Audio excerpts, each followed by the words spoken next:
여러분, 어느 날 예수님께서 또 복음을 말씀을 청중들이 찾아왔기 때문에 그들의 복음을 전하시려고 하는데 너무 많은 사람들이 밀려오니까 예수님은 바닷가로 가서 배에 올라탔습니다. 배에 올라타면 사람들이 더 근접할 수는 없는 또 상황이 되니까 올라타셔서 말씀을 전하시죠.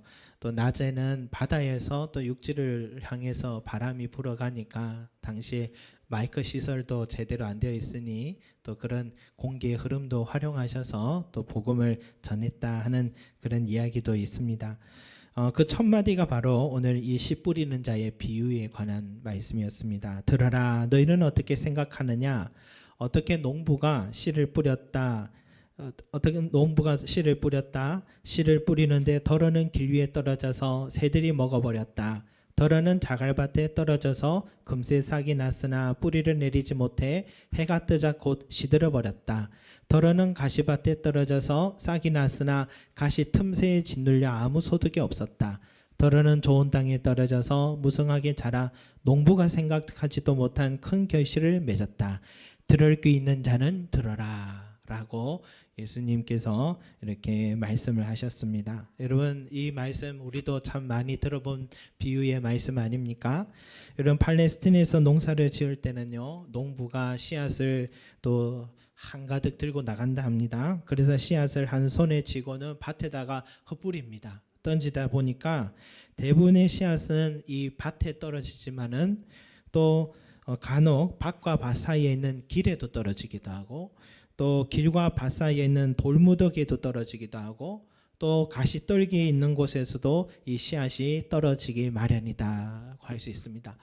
예수님은 항상 농사를 짓는 모습을 유심히 지켜보셨거나 또 자신도 갈릴리 나사렛 동네에서 자라셨기 때문에 비옥한 지역이어서 씨앗을 뿌리는 일을 체험하셨거나 또 많이 보았으리라 생각됩니다. 그래서 길가에 떨어진 이 씨앗들은 참새들이 와서 먹는 것을 보셨고 또 싹이 날 쯤 되니까 돌짝밭에 싹이 나오다가 뿌리가 얕아서 자라다 결국 햇볕에 타 죽는 것을 보셨고 또 가시덩굴이나 잡초가 무성한 곳에는 영양분을 다 빼앗겨서 자라지 못하거나 자라더라도 가시에 찔려서 죽는 것을 보셨습니다. 그러나 좋은 땅에 떨어진 이 씨앗들은 농부가 바로 땅을 갈아엎기 때문에 새들이 와도 먹지도 못하고 비옥한 땅에서 깊이 뿌리를 내려 자양분을 먹으며 자라게 됐고 또 아무리 햇볕과 바람과 비가 쏟아져도 흔들림 없이 잘 자라서 나중에는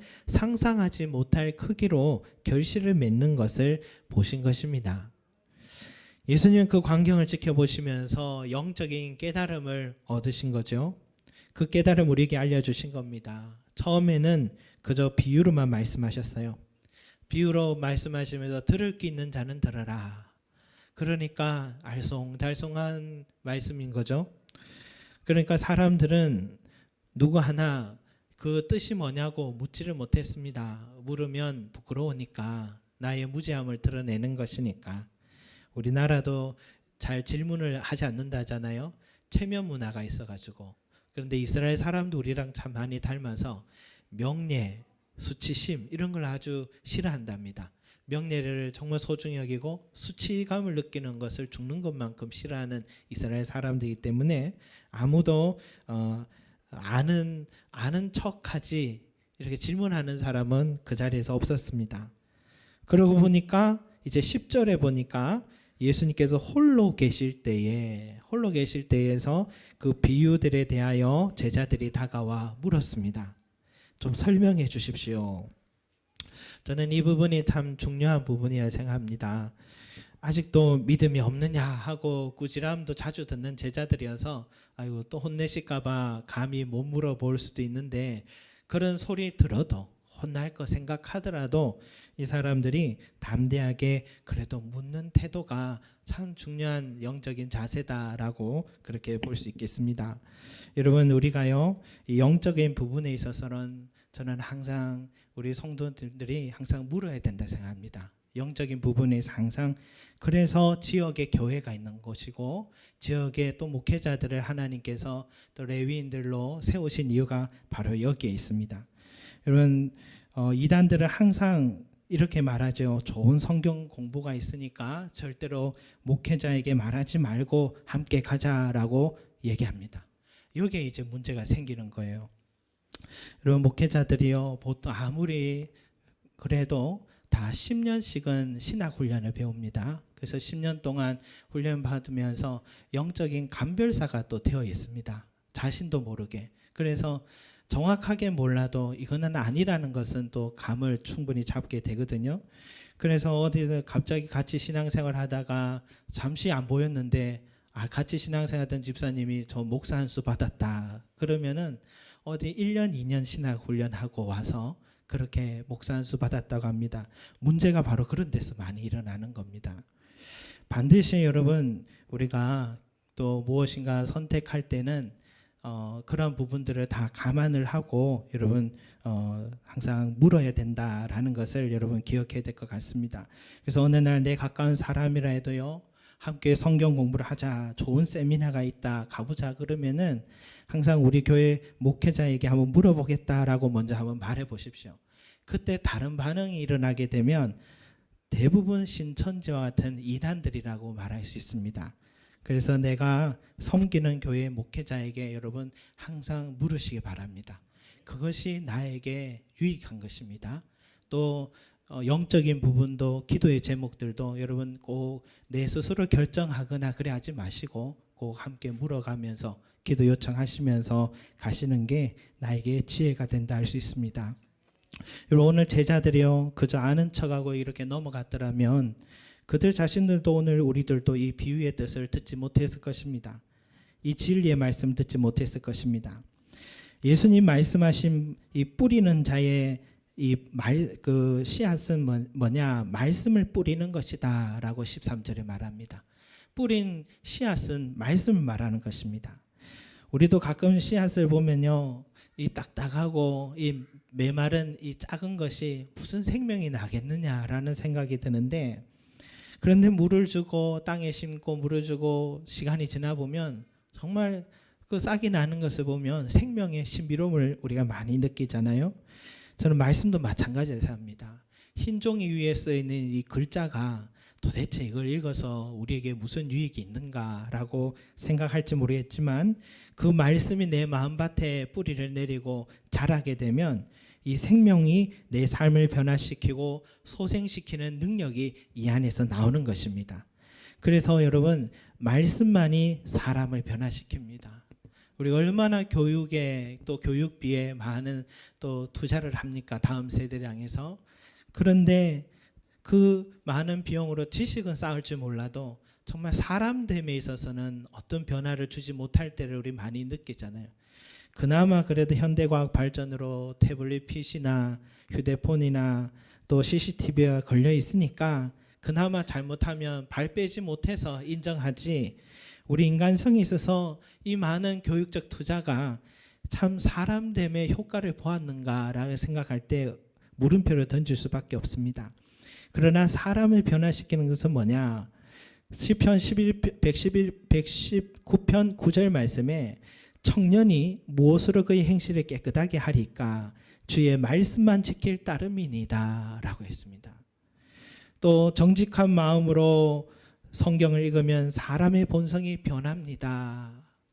성경은 구제불능의 거지와 술주정뱅이 깡패라 할지라도 이렇게 세워 이 땅에서 가장 존귀한 사람으로 변화시킵니다. 성경은 너무나 탁월한 명약이어서 성경의 처방대로 정직하게 복용하기만 하면 어떤 환자, 어떤 질병이라도 못 고칠 것이 없습니다. 이 사실을 성경이 입증하였습니다. 라고 이 미국의 의과대학 교수가 그런 말도 했습니다. 또 알레이 토레이 박사는 뭐라 하면, 나는 성경을 전혀 모르는 사람이 그럴듯한 말로 떠드는 철학, 과학, 신학에 관한 이야기를 듣느니 성경의 사람들 곁에 앉아 그들의 입에서 나오는 지혜를 본받겠다라고 말을 했습니다. 말씀이 가진 힘입니다, 여러분. 말씀이 가진 생명력이 바로 여기 있는 것입니다. 그래서 우리는요, 먼저 이 말씀을 듣는 자리 배우는 자리, 공부하는 자리를 소홀히 하지 말고 항상 가까이 하시고 이 생명의 씨앗인 말씀을 늘 내 가슴에, 내 삶에 뿌리시기를 바라겠습니다. 그런데요, 오늘 이 네 가지 밭의 사람들은요, 모두 다 말씀을 듣지 않는 비신자가 아니라는 사실이 인상적입니다. 모두 말씀을 듣는 사람들이라는 겁니다. 말하자면 모두 교회 다니는 사람이에요. 오늘 15절 길가의 사람 뭐랍니까? 말씀을 들었을 때에 라고 나오고 16절에 돌밭에 뿌려진 씨앗의 사람도 말씀을 들었을 때에 라고 나오고 18절에도 가시떨기 땅에 떨어진 사람도 말씀을 듣기는 하되라고 되어 있고 20절에 좋은 땅도 말씀을 듣고 파다라고 되어 있습니다. 이것은 모두 다 하나같이 예수님을 믿는다 하는 사람들에게 지금 하신 말씀이다라는 거예요. 주일 예배 참석도 빠지지 않고 잘하고 있는 사람을 말하는 겁니다. 그런데 그 사람 중에 인상적인 것은 누구는 열매를 맺고 누구는 열매를 맺지 못하고 있다라는 것입니다. 우리가 만약 누군가의 신앙을 판단할 때 그 사람에게 직분을 줄 때 주일 예배를 항상 빠지지 않았는가, 또 뭐 몇 가지 기준들이 있잖아요. 그런데 그건 다 외적인 것들이잖아요. 근데 주님 보시기에는 그게 아닙니다. 주님 보시기엔 그 사람의 삶에 열매가 맺어지고 있는가, 그게 가장 말씀이 정확하게 뿌리 내리고 자라고 있다는 증거가 되기 때문에 예수님은 말씀하는 거예요. 그래서 오늘 이 자리에 있는 저와 여러분들이 내가 혹시나 길가일 수 있다는 것과 돌짝밭일 수 있고 가시덤불일 수 있다는 사실을 남의 얘기가 아니라 나일 수 있다라는 것을 먼저 인정하고 가는 것이 지혜인 줄로 믿습니다. 이런 그것을 알면서요, 우리가 깨닫는다면 이제는 우리의 삶에 나는 어떤 밭으로 이제 준비되어야 되고 나도 좋은 밭을 향해서 달려 가야겠다라는 기준점이 서게 될 것입니다. 무엇보다도 여러분, 우리에게 그러한 지혜가 있기를 바라고요. 먼저 길가밭에 관한 말씀을 한번 보겠습니다. 길가밭은 말씀을 듣고 깨닫지 못할 때 사탄이 와서 그 말씀의 씨앗을 빼앗아 가버린다라고 했습니다. 길가밭의 마음을 가진 사람은 말씀의 씨앗이 떨어지긴 했는데 사탄이 빼앗아 가버립니다. 오늘 예배 시간에 또 성경 공부 시간에 말씀을 받아도요, 그것을 전혀 마음으로 받지 않고 듣기 좋은 말이네 하고 넘어가 버리게 되면 오늘 나에게 주시는 이 하나님의 이 생명의 말씀이 빼앗겨 버리는 겁니다. 오늘 아침에 이 성경을 펼치고 읽는데 그 말씀 속에서 분명히 오늘 나를 향한 말씀이 있다라고 믿고 읽어야 되는데 소홀히 생각하고 오늘 몇 장 읽는 것에 대한 그 읽기에만 전념하게 된다면 결국 그 말씀의 씨앗이 사탄이 빼앗아 가버리는 것입니다. 그래서 씨앗은 꽃도 못 펴보고 다 잃게 되는 것입니다. 여러분, 설교자도요, 설교문을 준비할 때에 성령께서 누구에게 들려주시는 음성이 들어있습니다. 그건 설교자 자신도 잘 몰라요. 그래서 나중에 은혜를 받았다 하면은 설교자는 분명히 이 부분의 은혜를 받으리라 기대했는데 전혀 뜻밖의 자리에서 은혜를 받게 돼요. 저는 그것이 잘못됐다 생각되지는 않고 성령이 사역하시는 역할이다라고 생각됩니다. 여러분, 성령께서는 누군가에게 무엇으론가 들려주시고자 하는 그 말씀의 시간이 있습니다. 그래서 예배 시간을 사모하는 마음으로 귀 기울일 필요가 있습니다. 그래서 또 졸음이 좀 온다 해도 그 시간만큼은, 또 우리 교회는 조는 분이 없는 것 같아요. 그래서 그 시간만큼은 여러분 꼭 이뤄내고, 그리고 휴대폰도 또 만지게 되기도 하고 또 사나도 뒤로 보고 있지만은 앞으로 보기 바랍니다. 그리고 또 주바의 오타를 또 찾기도 하고, 또 뭡니까, 전혀 눈은 목회자를 보고 있는데 마음은 전혀 다른 곳에 또 가 있다면 다시 한번 우리가 기대하는 마음으로 이 말씀에 귀 기울이시기 바랍니다. 성령이 오늘 우리에게 뭘 주실지 아무도 알지 못하는 것입니다. 영국의 지금 청년들이, 기독교 청년들이 그 퍼센트가 2%랍니다. 2%면 거의 비기독교 수준이잖아요. 다음 세대를 말하는 거예요. 그 신학자들이 분석하기를 왜 이런 현상이, 우리나라에 선교사를 보낸 나라가 어떻게 하다가 저 영국이 그렇게 되었느냐, 이 성경책을 하나님의 말씀으로 보지 않고 그저 좋은 문학책으로 바라보고 있는 그 시선 때문에 지금 영국 교회가 다 문을 닫고 가고 있답니다. 성경을 가벼이 여기니까 그 삶의 열매가 점점 사라지고 다 빼앗겨버리고 있는 그 현실, 지금은 이슬람으로 다 점령되고 있는 그 현실이 영국의 현실이라 하지 않습니까? 여러분, 우리는요, 저는 우리 합동교단이 다른 것보다도 감사한 것은 누가 뭐라 해도 성경은 1.1핵도 오류가 없는 하나님 말씀입니다. 누가 뭐라 해도 무식하다 소리 들어도 좋아요. 성경 말씀 그 자체가 하나님의 말씀입니다 하고 믿는 이 믿음이 생명을 갖고 지금도 한국교회를 이렇게 세워가는 힘이 된다고 저는 믿습니다. 여러분, 두 번째는요, 이 돌짝밭과 같아서는 안 된다는 거예요. 돌짝밭은 말씀을 들을 때에 기쁨으로 아멘도 잘해요. 또 찬양할 때 들고 두 손 들고 찬양도 잘해요. 그런데 조금만 환란이 찾아오면, 박해가 찾아오면 바로 넘어지는 사람들이 있습니다. 이스라엘 백성들이 출애굽을 한 뒤에 이 광야에서 이제 3일기만 더 들어가면 가나안 땅에 들어갈 수 있었는데 거기에서 실패해서 40년 동안 광야를 빙글빙글 돌게 됐거든요. 왜 그런가? 종살이 하면서 갖게 됐던 그들의 내면의 상처와 많은 결핍들이 그들의 마음을 돌짝 같은 굳은 마음으로 다 만들어 놨기 때문에 그 과정에 있는 돌들을 솎아내는 과정이 40년이나 걸린 것입니다. 그 상처와 결핍 때문에 말씀이 떨어져도 뿌리를 못 내리고 또 늘 문제가 생기는 것입니다. 여러분, 이것은 우리의 성품을 말하는 겁니다. 말씀과 기도로 내 안에 있는 이 쓴뿌리들을요, 하나하나 꺼집어내고요. 또 가정에서도 교회에서도 주님의 성품을 닮으려고 부단히 노력하는 삶이 참 중요합니다. 우리 같이 신앙생활을 공동체로 하게 되면요, 우리 각자의 모난 모습이 막 나오기 시작합니다.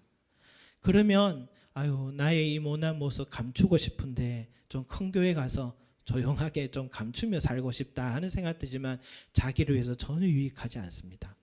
모난 부분이 드러난 것은 깎으라고 드러나는 거고, 우리가 서로 함께 신앙생활하는 것은 서로 깎으면서 아주 맨들맨들한 돌멩이처럼 만들어 가라고 하나님께서 우리를 부르신 것인데 절대로 그 시간을 피하려 하면 안 됩니다. 드러나면 드러난 대로 인정하고, 부끄러워도 인정하고, 또 개선해 나가려고 노력하는 그런 노력이 필요한 것입니다. 그래서요, 이런 사람들은 조금만 외부에서 시련이 오고 갈등의 요소들이 또 문제들이 찾아오면은요, 항상 그 자리를 피하려고 합니다. 그것이 절대로 좋지 않습니다. 그러나 또 다른 곳에 가면 그것이 괜찮을까? 또 똑같은 만남을 만나게 됩니다, 여러분. 그래서 내 안에 돌짝 같은 굳은 마음을 자꾸만 솎아내는 작업을 게을리하지 말고, 내 안에 고집스러운 마음, 교만한 마음, 이기적인 마음, 분노하는 마음, 게으른 마음 하나하나 소리 여기지 말고 이 신앙생활 안에서 계속 다듬어 가시는 저와 여러분 되시기 바랍니다. 가시떨기에 부러진 자들은 누구냐? 이들도 말씀을 듣기는 하는데 항상 세상적인 염려가 있는 사람들입니다. 그 세상적인 염려라는 것은 무엇을 먹을까 입을까 하는 문제겠죠. 이런 사람들은 항상 재물에 대한 유혹에 약합니다. 저는 이 부분을 보면서요, 어쩌면 이것은 우리 신앙생활에서 최종적 단계라고 하는 생각이 들더라고요. 사탄이 예수님께 돌을 가지고 떡으로 만들어 보라고 했는 것은 먹는 문제를 말한 거죠. 높은 곳에 화려한 세상을 보여주면서 이 세상을 너에게 줄 테니까, 내 것인데 너에게 줄 테니까 나에게 엎드려 절을 해라. 그러면 이 세상이, 이 화려한 세상을 너에게 주겠다 하는 것은 뭡니까? 물질에 대한 탐욕입니다. 우리도 예수님처럼 쉽게 유혹에 이길 수 있게끔이 하는데요, 이 물질의 유혹이 얼마나 무서운 것인지 우리는 또 느끼고 있고 간과해서는 안 될 일입니다.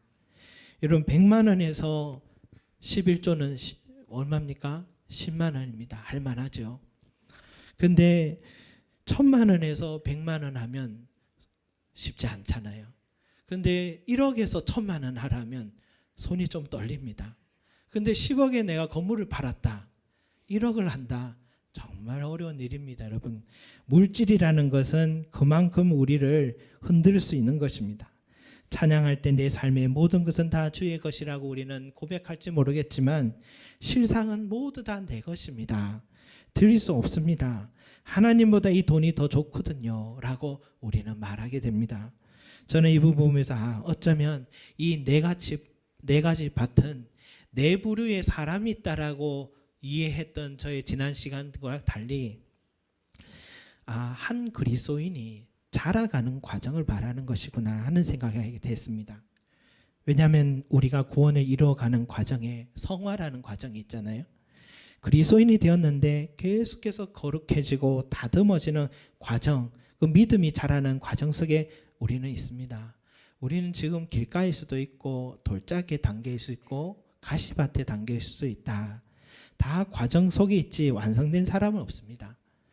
그래서 처음에는 길가 같은 신자, 또 성령의 은혜로 이제 돌짝밭 같은 신자가 되었다가 좀 신앙이 자랐다 생각했는데 가시밭 같은 단계에 가서 여기에서 멈추고 머물러 있는 신자들이 또 많이 있습니다. 대부분 여러분이 물질의 부분에 있어서 하나님께 온전히 맡기지 못하고 뭘 먹을까 입을까 염려하지 말라는 주님의 그 말씀을 많이 들었지만 또 내가 살 국리를 마련하겠다고 뛰쳐나가 버리는 신자들이 많다는 겁니다. 목회자도 마찬가지예요, 여러분. 이 부분에 있어서 현실적인 부분에 있어서 하나님께 온전히 맡기지 못하고 살아가는 그리스도인이 너무 많고 여기 이 가시덤불 이 단계의 밭에서 머물러 있는 우리 모습들이 많이 있습니다. 이 가시덤불이 저 세상의 염려와 재물의 유혹과 기타 욕심들이 우리 신앙에 있어서 마지막 관문이구나 하는 생각도 들어요. 내 자신과 우리 성도들의 삶을 보면서 깨닫는 거예요. 이 단계를 넘어서지 못하면 길가와 같은 마음을 극복해 이제 말씀에 잘 귀를 기른다 해도 돌짝밭의 마음을 극복해 이제 성품의 훈련이 잘 되어 있다 해도 이 가시덤불과 같은 단계에 머물러 있는 신자는 똑같이 좋은 밭으로 기경되지 못해 열매를 맺지 못하고 있는 것입니다. 결실이 없는 신자로 살아가게 된 것입니다. 여러분, 내 안에 물질에 대한 욕이 얼마나 큰가 우리가 다시 한번 내 자신을 한번 돌아보기 바랍니다. 내 안에 하나님보다 물질을 더 사랑하는 마음이 더 큰지, 두 주인을 못 섬긴다 했으니 물질과 하나님을 함께 섬길 수 없다 했으니 저는 이 물질에 있어서 다시 한번 우리 자신들을 돌아보고 정말 하나님을 더 사랑하는가 우리가 진지하게 한번 고민해 봐야 될 것 같습니다. 결국은 이 물질을 더 사랑하다가 넘어지는 그리스도인들 저도 많이 봤습니다. 내 안에 물질에 대한 욕심이 결국 나를 넘어지게 만들더라고요. 예수님께 열정적인 신앙을 가진 한 청년이 찾아왔어요. 선생님, 영생 얻으려면 어떻게 해야 됩니까? 너도 계명을 알지 않느냐? 살인하지 말라, 살인하지 마라, 간음하지 마라, 도둑질하지 마라, 거짓증을 하지 마라, 속여 빼앗지 말라, 내 부모를 건강하라 하지 않았더냐 하니 이 청년은 선생이요, 그런 것들은 제가 어렸을 때 다 지켜왔던 것입니다. 예수님은 그를 보면서 사랑하는 마음으로 이렇게 말씀하십니다. 내게 아직도 한 가지 부족한 것이 있다. 내게 있는 것들을 다 팔아 가난한 자들에게 줘라. 그리하면 하늘에서 보화가 내게 있으리라. 그리고 와서 나를 따르라 했더니 그 청년은 신앙의 관심도 열정도 많았는데 이 재산이 많아서 그것만큼은 도저히 못하겠다 생각하고 슬픈 기색으로 돌아갔다라고 말씀하고 있습니다. 재리의 유혹이 이만큼 큰 것이고 내가 몸으로 계명을 지켜 헌신하고 봉사는 하겠지만 이 물질만큼은 놓을 수 없는 어쩌면 이 세상에 가장 강한 유혹이 이 가시덤불의 단계가 아닌가 하는 생각이 됩니다. 여러분, 우리가 바로 이 부분을 극복하기 위해서 항상 내 안에 허영을 버리시기 바랍니다. 내 안에 허영을 버리시기 바랍니다. 자족하는 마음을 가지시기 바랍니다. 저는 아굴의 기도가 참 좋아요. 너무 많은 것을 주시면 하나님이 없다 할까 두렵고 내게 너무 적게 주시면 제가 남의 것을 도둑질할까 두려우니 내게 항상 일용할 양식을 주시옵소서. 이것이 아굴의 기도였죠. 이것이 우리 그리스도인의 마음을 지키고 항상 평안함으로 살아갈 수 있는 지혜입니다. 교회도 가정도 필요 이상을 쌓아두지 말고 필요함을 넘어선 부분은 흘려보내려고 노력하는 삶, 그게 또 청지기 정신이고요. 허영을 가진 사람은 필요가 끝이 없습니다. 그것은 꼭 걷어내야 될 성품이라 할 수 있습니다. 여러분, 마지막 단계로 좋은 밭입니다. 좋은 밭은 뭐냐? 요셉이 어릴 때부터 아버지 야곱 아래에서 하나님 말씀 잘 배웠죠. 그래서 형들의 시기로 노예 생활도 하게 됐고 억울하게 감옥 생활도 할 때에, 그러나 그는 항상 하나님 말씀을, 어릴 때부터 배운 말씀을 붙잡고 그 시련들을 인내하고 이길 수가 있었습니다. 또 쾌락도 찾아왔고요. 또 부를 얻을 수 있는 유혹도 있었지만 넘어지지 않았습니다. 어떻게 알 수 있느냐? 그가 노예 생활할 때 성경이 이렇게 표현합니다. 여호와께서 요셉과 함께 하심으로 그가 형통한 자가 되어. 그가 감옥 생활할 때도 이렇게 성경이 표현합니다. 여호와께서 그를 범사에 형통하게 하셨더라. 여러분, 지금 시련의 시간 속에 있다 해서 실패한 게 아닙니다. 좀 부족하다 해서 내가 실패한 인생이 아닙니다. 성경은 남들이 시련과 실패의 시간이라 하지만 성경은 그에게 형통하다라고 표현하고 있습니다. 왜냐하면 노예 생활을 하는데도 그가 손을 대면 다 잘 되는 거예요. 그래서 그의 주인 보디발이 보기에도 하나님이 정말 함께하는 사람이구나 느낄 수 있었습니다. 그가 감옥에 있을 때도 간수가 보기에 그는 하나님이 함께 하신다는 것을 다 느껴서 간수가 자기 일을 다 요셉에게 맡겨버렸습니다. 외적으로 보면 그는 실패한 사람 같은데 그가 조금만 더 그의 삶을 들여다보면 그의 삶에 계속 열매가 맺어지고 있는 것입니다. 여러분, 좋은 밭은 바로 이런 것입니다. 20절에 같이 한번 말씀 앞부분 볼까요? 좋은 땅에 뿌려졌다는 것은 곧 말씀을 듣고 바다라고 되어 있습니다. 말씀을 듣고 바다라고 되어 있는데 이 말씀을 누가복음에도 동일하게 이 말씀이 기록되어 있습니다. 누가복음 8장 15절에 이렇게 되어 있습니다. 좋은 땅에 있다는 것은 착하고 좋은 마음으로 말씀을 듣고 지켜 인내로 결실하는 자니라 라고 되어 있습니다. 그는 어린 시절부터 배운 하나님의 말씀을 어떤 시련과 연단과 유혹이 와도 그것을 지키고 인내하였기 때문에 열매 맺게 된 것입니다. 요셉이 복을 받아서 국무총리가 된 게 아니고요. 그는 약속의 말씀을 붙들었고 끝까지 지켰고 끝까지 인내했기 때문에 국무총리가 된 것입니다. 그의 삶이 100배의 결실 아닙니까? 말씀은 창조적인 생명이 들어있습니다. 그래서 이 말씀이 내 삶의 뿌리를 잘 내릴 수 있도록 내 안에 이 돌들과 가시덤불을 걷어내야 됩니다. 그리고 말씀을 귀하게 여기고 그 말씀대로 지키려고 또 노력하고 말씀이 이루어지기까지 인내하고 기대하고 그렇게 달려갈 때에 내 삶에 30배, 60배, 100배의 열매가 맺어지는 것입니다. 사랑하는 성도 여러분, 우리 안의 모습들을 한번 잘 돌아보고요. 이 말씀은 우리에게 도전을 주는 겁니다. 우리가 어떻게 하느냐에 따라서 말씀의 영향력은 동일한데 우리가 어떻게 하느냐에 따라서 이 말씀의 열매를 맺게 되니까요. 우리가 주님 앞에 설 때 다른 것 안 보십니다. 우리 삶의 열매가 얼마나 맺어졌는가. 그 열매를 안고 주님 앞에 설 때 주님은 그 모습 보시고 아, 네가 좋은 밭으로 살아왔구나. 네가 말씀 안에 머물며 말씀대로 지키려고 살아왔구나. 그 삶의 열매를 보시고 우리에게 칭찬하실 것입니다. 여러분, 우리가 항상 이 좋은 밭에 심겨지기 위해서 항상 노력하시는 저와 여러분이 되시기를 소망합니다. 기도드리겠습니다. 사랑과 은혜가 많으신 우리 아버지 하나님, 우리가 하나님의 말씀의 씨앗이 우리에게 늘 뿌려지는데도 길가와 같고 돌짝밭과 같고 또 가시덤불과 같고 그렇게 우리는 세상에서 아직도 머물러 있는 신자들로 살아가고 있었습니다. 주여, 오늘 이 말씀을 통해 우리 자신을 돌아보게 하여 주시고 말씀을 소중히 여기지 못하고 귀 기울이지 못한 우리의 잘못을 용서하시고 또 내 안에 고르지 못한 이 성품을 그대로 내버려 두지 말게 하시고 또 우리 안에 정말 강력한 물질의 유혹에 있어서 하나님보다 더 사랑하고 있는 모습을 돌아보고 그것을 걷어낼 수 있게 하여 주셔서 이제는 좋은 밭으로 하나님의 말씀이 내 안에 심겨지게 하여 주시고 뿌리 내리게 하여 주시옵시고 또 지키게 하여 주셔서 좋은 마음으로 그것을 착한 마음으로 지키게 하여 주셔서 인내하게 하여 주셔서 오늘 있는 우리 모든 성도들이 한 사람도 나고자 없게 하여 주시고 30배, 60배, 100배의 결실을 맺고 하나님께 영광 돌리는 우리 삶이 될 수 있게 축복하여 주시옵소서. 감사드리며 예수 그리스도 이름으로 기도드립니다. 아멘.